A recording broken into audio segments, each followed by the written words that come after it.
श्री कृष्ण गोविंद हरे मुरारी, हे नाथ नारायण वासुदेवा। ओम नमो भगवते वासुदेवाय।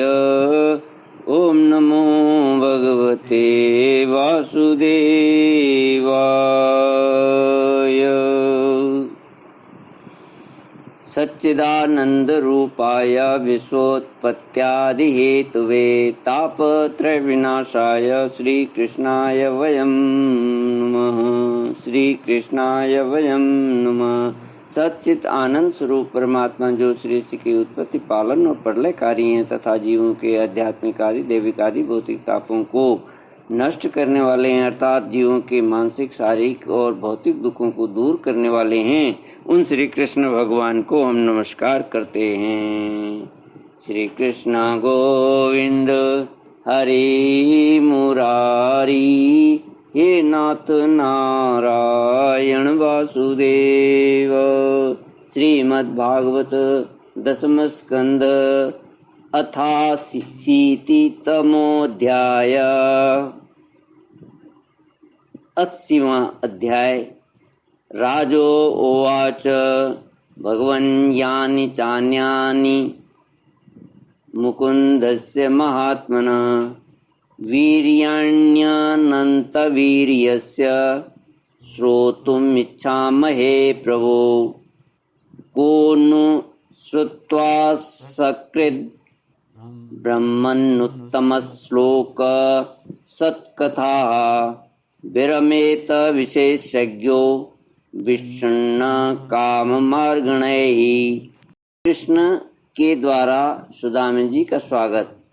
राजा परीक्षित ने कहा, भगवान प्रेम और मुक्ति के दाता पर ब्रह्म परमात्मा भगवान श्री कृष्ण की शक्ति अनंत है, इसलिए उनकी माधुर्य और ऐश्वर्य से भरी लीलाएं भी अनंत हैं। अब हम उनकी दूसरी लीलाएं, जिनका वर्णन आपने अब तक नहीं किया, सुनना चाहते हैं। ब्रह्मन, यह जीव विषय सुख को खोजते खोजते अत्यंत दुखी हो गया है। वे बाण की तरह इसके चित्त में चुभते रहते हैं। ऐसी स्थिति में ऐसा कौन सा रसिक, रस का विशेषज्ञ पुरुष होगा जो बार बार पवित्र कीर्ति भगवान श्री कृष्ण की मंगलमयी लीलाओं का श्रवण करके भी उनसे विमुख होना चाहेगा। जो वाणी भगवान के गुणों का गान करती है वही सच्ची वाणी है। वे ही हाथ सच्चे हाथ हैं जो भगवान की सेवा के लिए काम करते हैं। वही मन सच्चा मन है जो चराचर प्राणियों में निवास करने वाले भगवान का स्मरण करता है। और वे ही कान, वास्तव में कान कहने योग्य हैं, जो भगवान की पुण्यमयी कथाओं का श्रवण करते हैं। वही सिर है जो चराचर जगत को भगवान की चल अचल प्रतिमा समझकर नमस्कार करता है। और जो सर्वत्र भगवत विग्रह का दर्शन करते हैं, वही नेत्र, वास्तव में नेत्र हैं। शरीर के जो अंग भगवान और उनके भक्तों के चरणोदक का सेवन करते हैं, वही अंग वास्तव में अंग हैं। सच पूछिए तो उन्हीं का होना सफल है। श्री कृष्ण गोविंद हरे मुरारी, हे नाथ नारायण वासुदेव। सूत उवाच विष्णुरातेन संपृष्टो भगवान् बादरायणिः वासुदेवे भगवती निमग्न हृदयो ब्रवीत्। श्रीशुक उवाच कृष्णस्यासीत् सखा कश्चित् ब्राह्मणो ब्रह्मवित्तमः विरक्त इंद्रियार्थेषु प्रशांतात्मा जितेंद्रिय।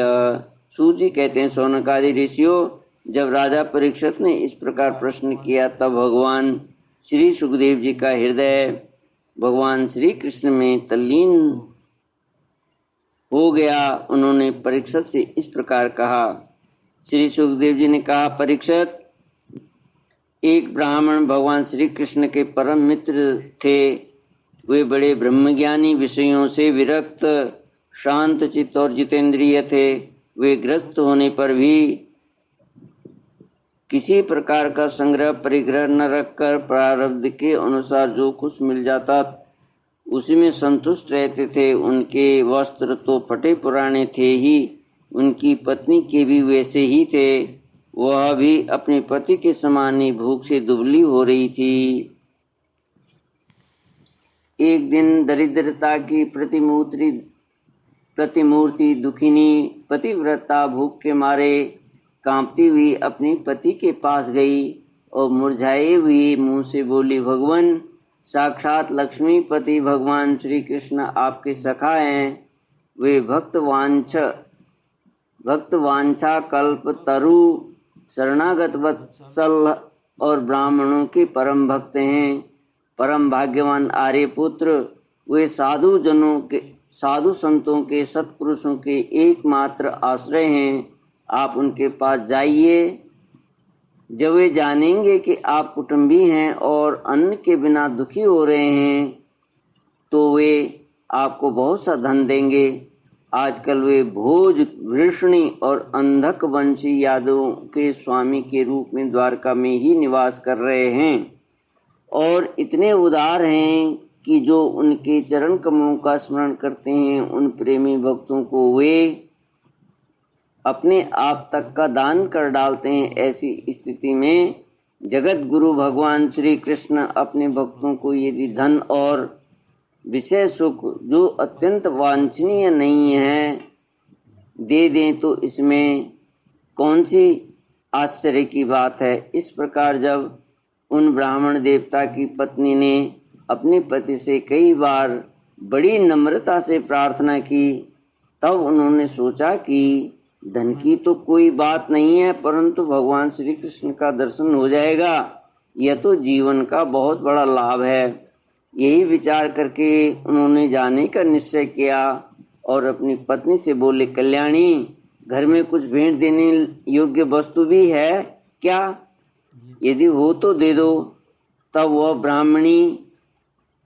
उस ब्राह्मणी ने पास पड़ोस के ब्राह्मणों के घर से 4 मुट्ठी चिवड़े मांगकर एक कपड़े में बांध कर दिए और भगवान को भेंट देने के लिए अपने पतिदेव को दे दिए। इसके बाद वे ब्राह्मण देवता उन चिवड़ों को लेकर द्वारका के लिए चल पड़े। वे मार्ग में यह सोचते जाते थे कि मुझे भगवान श्री कृष्ण के दर्शन कैसे प्राप्त होंगे। परीक्षित, द्वारका में पहुंचने पर वे ब्राह्मण देवता दूसरे ब्राह्मणों के साथ सैनिकों की 3 छावनियां और 3 जोड़ियां पार करके भगवत धर्म का पालन करने वाले अंधक और वृषणी वंशी यादवों के महलों में, जहां पहुंचना अत्यंत कठिन है, जा पहुंचे। उनके बीच भगवान श्री कृष्ण की 16,000 रानियों के महल थे। उनमें से एक में उन ब्राह्मण देवता ने प्रवेश किया। वह महल खूब सजाया अत्यंत शोभायुक्त था। उसमें प्रवेश करते समय उन्हें ऐसा मालूम हुआ मानो वे ब्रह्मानंद के समुद्र में डूब उतरा रहे हों। उस समय भगवान श्री कृष्ण अपनी प्राण प्रिया रुक्मिणी जी के पलंग पर विराजे हुए थे। ब्राह्मण देवता को दूर से ही देखकर वे सहसा उठ खड़े हुए और उनके पास आकर बड़े आनंद से उन्हें अपने भुज पास में बांध लिया। परीक्षित, परमानंद स्वरूप भगवान अपने प्यारे सखा ब्राह्मण देवता के अंग स्पर्श से अत्यंत आनंदित हुए। उनके कमल के समान कोमल नेत्रों से प्रेम के आंसू बरसने लगे। परीक्षित, कुछ समय के बाद भगवान श्री कृष्ण ने उन्हें ले जाकर अपने पलंग पर बैठा दिया और स्वयं पूजन की सामग्री लाकर उनकी पूजा की। प्रिय परीक्षित, भगवान श्री कृष्ण सभी को पवित्र करने वाले, फिर भी उन्होंने अपने हाथों से ब्राह्मण देवता के पांव पखारकर उनका चरणोदक अपने सिर पर धारण किया और उनके शरीर में चंदन, अरगजा, केसर आदि दिव्य गंधों का लेपन किया।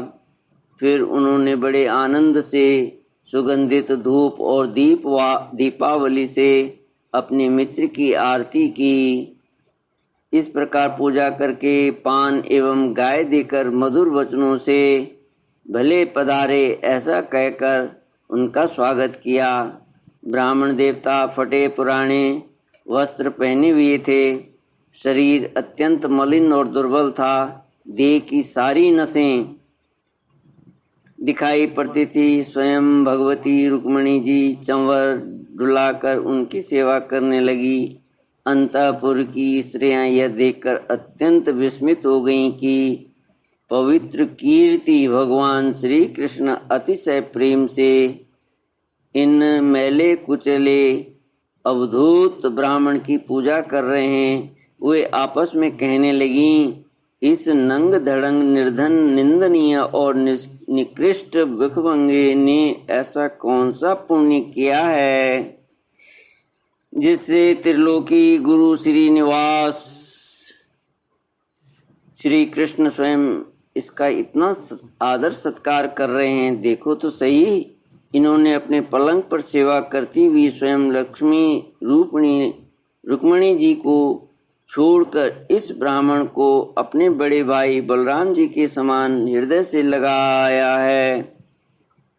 प्रिय परीक्षित, भगवान श्री कृष्ण और वे ब्राह्मण दोनों एक दूसरे का हाथ पकड़कर अपने पूर्व जीवन की उन आनंददायक घटनाओं का स्मरण और वर्णन करने लगे जो गुरुकुल में रहते समय घटित हुई थी।